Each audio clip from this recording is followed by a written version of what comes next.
Hello Final Fantasy fans, and welcome to a very special video. I'm so excited to have the opportunity to introduce to you guys Max. You might know him, made top 8 at Nationals, made top 4 at the Petit Cup, and is, if we're going by tops and whatnot, he's probably one of the best players in the US right now based on just finishes and number of events. So Max, why don't you say a few words as well?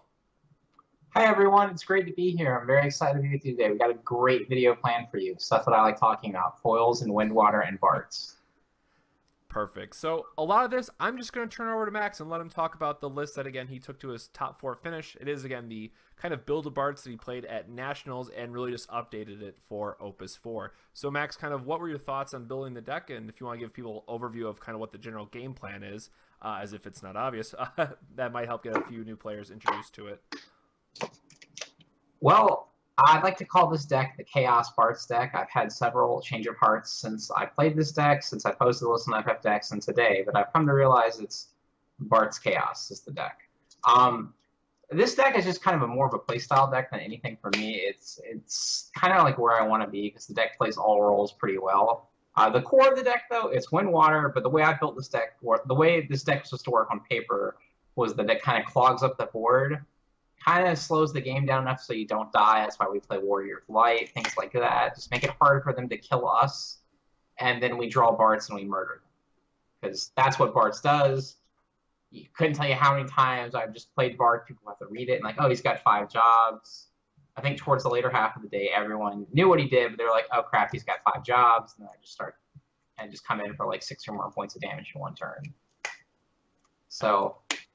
Absolutely, and I really do like that. Of course, we're always going to see it. We do have a dedicated YRP or Riku Pain package in it as well. Cards are still great and not something I think is going to be going away anytime soon. So if you haven't already, you should probably pick up your Final Fantasy X starters and some of those Opus 1 cards. So I think that it's Wind Water's kind of been in every single meta. It's been the deck that I've been playing since Opus 1 is kind of my go-to, and probably going to be sticking around in Opus 5 as well. But with that, let's go ahead and get in kind of the individual card selections. I told Max, give me your top 5. What cards you really want to talk about a little bit more in depth, maybe help players out, talk about why you chose those cards. And, of course, we're going to start with Barts. So why don't you tell us a little bit more about Barts, Max? Barts comes down to me and my line with Wind Water. In my mind, there's 2 definitive ways to play Wind Water. You can either play the incredibly turtley, grindy version of this deck where you're playing Aerith backup, you're playing Warrior Light, Minwu, like 3 Cecils. You're just literally trying to slowly grind them out of the game. In my mind, though, that deck is slowly kind of becoming worse and worse as time passes, especially with things like the new Lightning Legend. So I kind of want to have just the right amount of stunning them, essentially, to the point that we just play Barts and murder them. And that's the line for me. You either play the 5-drop Barts and you're going to be on a value deck, essentially, or you're going to play a value deck still, but you're going to play the aggressive something shell, so you have a win con. And Barts is solely a win con. Absolutely. And you make a good point, because exactly as you said, Opus 2 was more around the getting the value train. You're playing 4 win backup, so you can play Barts into Warrior Light, focus on that way. And we have been seeing, water wind decks in general go into this kind of 3 drops to the deck, if you will, because nothing feels better than doing Pain to untap, draw a card, and then do literally anything else with that turn. I mean, I know playing my version of Wind Water, which is more along the lines of the Value Town, is about Pain into Zidane, is just my favorite thing in the world. So Barts absolutely is a powerhouse that you need to consider. And a more interesting choice that I think a lot of the community still seems to be split on, and I was not a believer until this almost soloed me in a mono win deck that Justin put together. So Cobleroid Yin is a very interesting card. So Max, if you want to talk a little bit more in depth about this unique 1-drop monster? Yes. Not to kind of rub any salt in any potential wounds. I don't know if the guy played in top 8 as we were listening to this, but he definitely did ask me out this card right as I cast a tone. I told him this exact phrase: that card is not really relevant until it is, and then I proceeded to solely win game 3 with that card by itself. The games I used that card, it took 4 more unanswered points of damage, and this card kind of fits perfect in the niche of this deck. It's, again, I could just whack you with it, and then you have a really hard time coming back at me, because especially if I'm not attacking with anything else. Cobble Droid fits the niche theme pretty well because it works better at Diablos. One thing I want to note is my numbers are all trash for this deck. This deck is abysmal from a numbers perspective. There should be more 4 drops. There should be 8 summons. I didn't have enough time to test, but that's my problem. And, you know, but I can tell you the cards we played worked out the best, though, because, you know, Cobalt Droid was fantastic. He's a little Zergy boy. He just gets in there. He's spoiled. Yeah, and you know, even at the fact that if they're wasting some kind of removal on it, it only costs you 1 to put it back on the field and 1 to animate for the effect. So you're not too worried about if it ends up like eating an Odin or something, which is a really bad spot that I was in for that point. Yeah, the turn before I won, the guy he played Dogran and then discarded the rest of his hand to give it haste with Red Mage on my turn when I animated it. And I just played a second one, so that did not feel good. Wow, that is that's nasty. Then we have Chaos Walker of the Wheel. This one has been making its appearance even outside of these Wind Water lists. A lot of people are kind of playing those Wind Ice discard focus lists that we've seen from Nationals, and it's continuing to go down that road. And I love the fact that it's an EX burst, so I think this is another one of those cards that as much as I love Wind Water, I can't imagine the day that I don't play the Walker combo. Max, how good was this card for you, and what was your favorite forward that you ended up breaking with it? This is one of my favorite cards in the deck. The favorite card I broke with it was I broke the starter Gilgamesh in like my top 4 match in game 1, and he didn't quite really understand what to do because he kind of triumphantly slammed it against me, thinking that it was good soul. I mean, that I was going to have to deal with like Leviathan options against it, and I just simply just murdered it one turn and kind of came in for a game with Barts, and he was like, "What? No, no." It's like, oh no, there's other tools that they have. I guess I got to think of a plan B. I don't think Chaos is on a lot of people's radars fully. I mean, I think there's enough people that pay attention to the game and know how decks work. They know about it. I don't think people realize just how well that card just clears the way for you right now. That's like kind of going back to what you said about Mono Wind. Like, I'm playing that in my Mono Wind deck. That yep. I don't have it removed from Game Outlet in there. I just want to like, you know what? I'll gamble or I'll Zidane or anything. It's just that card gets rid of something you needed to. But this card is a very skill-intensive card because you have to make sure you're not just blindly using it and just like turn 1 activating and killing something, and then they just put something terrifying into play, and you're like, oh no, what have I done? Don't ever do that. Yeah, and again, kind of one of those. So sure, this is gonna be a little bit of a Christmas magical miracle, whatever land.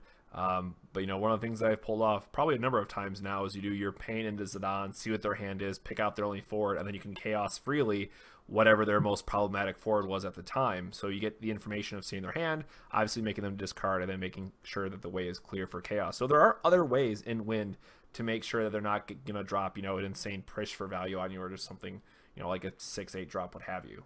So a card absolutely going to continue to see play, and I think is worth putting into your decks, even outside of the Heroic Yuna based ones. And speaking of Heroic Yuna and ways to find her, because she is so important, we have EX Burst Pain. So I think we all agree by now that if you're playing Heroic Yuna, you're playing this card.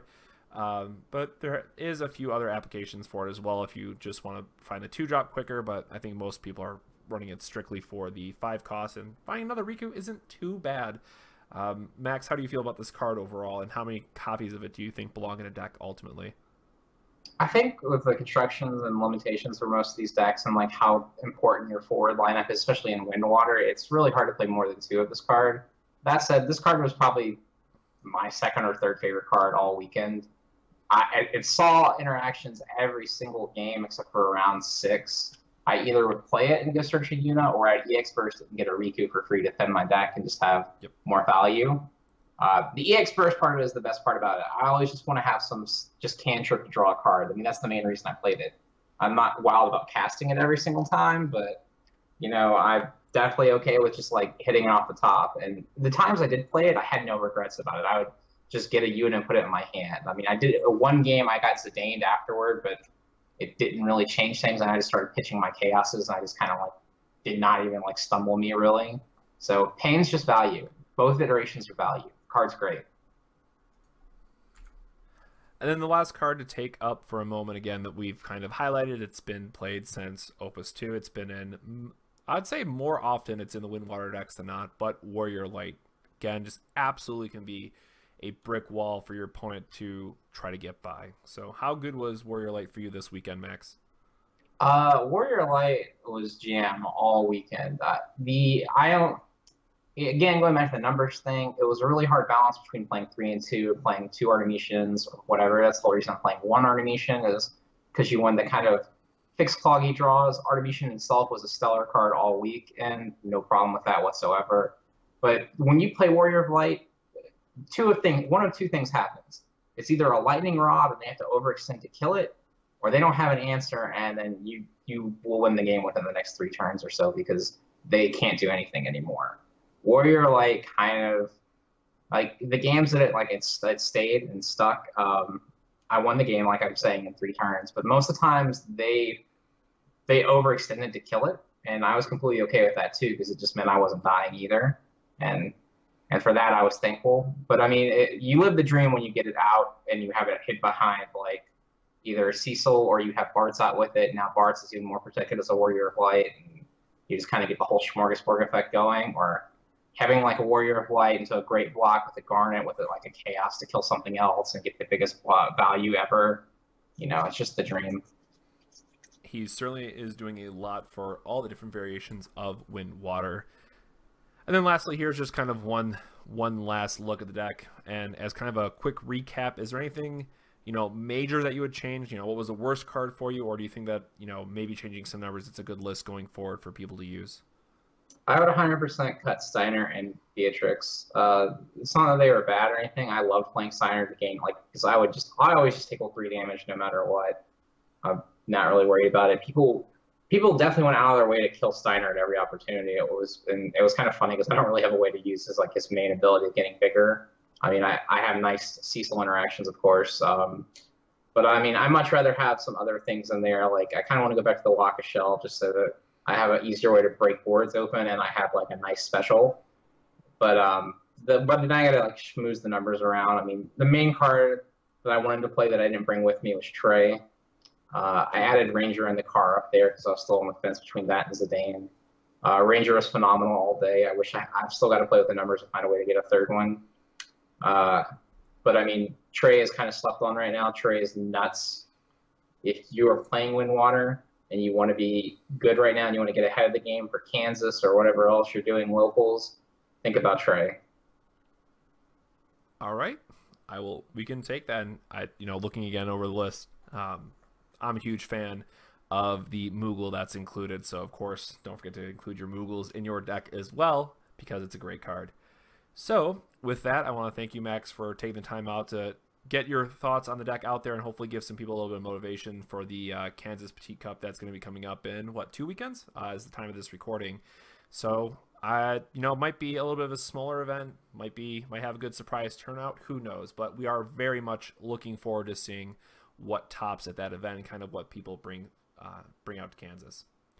So, on behalf of Max, myself, the rest of Six Stages Gaming, thank you so much for watching, everyone. If you want to check out more from Max, he wrote an article on Magnet as well, and I'm sure we'll be hearing more from him in the future. So, make sure to subscribe for future Final Fantasy trading card game content, and we'll catch you next time. Have a good one. This video made possible thanks to our Patreon supporters. Thank you to our honorary sages.